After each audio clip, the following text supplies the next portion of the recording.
टिक news.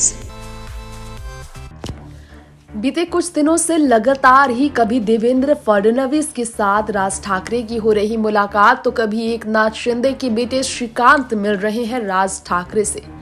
तो कभी तीनों की गुफ्तगू की हो रही है चर्चा, तो कभी सियासत से हटकर शिष्टाचार भेंट को लेकर राज ठाकरे और एकनाथ शिंदे की मुलाकात की हो रही है चर्चा। खबरें हर मुलाकात के बाद जोर पकड़ रही है इनके गठबंधन की, लेकिन कयासों पर जोर न देकर सीधा अफवाहों का खंडन कर राज ठाकरे की पार्टी की ओर से एक बड़ा खुलासा हुआ है कि नामुमकिन है सीएम एकनाथ शिंदे और देवेंद्र फडणवीस के साथ मनसे का राज ठाकरे का गठबंधन। जी हाँ, बीजेपी ने किसी भी तरह के प्रपोजल नहीं दिए राज ठाकरे के साथ,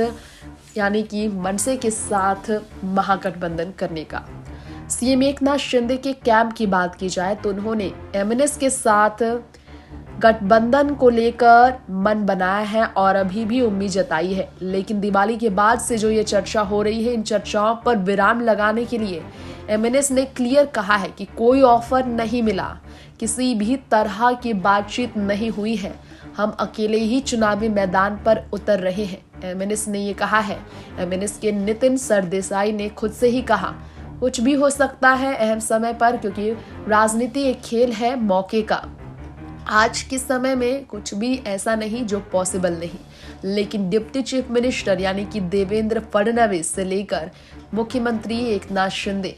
अपनी पार्टी को लेकर साथ साथ में एमएनएस के साथ मिलकर क्या नया करेंगे, ये तो वक्त बताएगा। फिलहाल महाराष्ट्र के कल्चर में ये है कि एक दूसरे के साथ वो मुलाकात करते हैं फेस्टिवल्स में और राजनीतिक बातचीत नहीं होती है, इसीलिए साथ साथ सब नजर आते हैं। ये कहना है एमएनएस के लीडर का, जो कि सबसे ज़्यादा इस तरह की अफवाहों का खंडन करते नजर आए कि बीजेपी एमएनएस के साथ लायंस करेगी। बीजेपी अभी भी एमएनएस के साथ मिलकर गठबंधन के लिए मन नहीं बना पाई है, जिससे आपको निराश होना पड़ सकता है। एक और बात हम आपको बताना चाहेंगे कि इससे एक इशारा है कि उद्धव ठाकरे के साथ देखा जाए तो कहीं ना कहीं राज ठाकरे और आगे बढ़कर नजर आ रहे हैं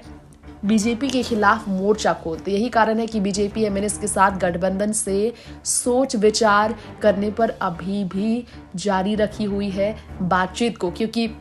राज ठाकरे ने गुजरात में गए महाराष्ट्र के प्रोजेक्ट को लेकर आवाज उठाई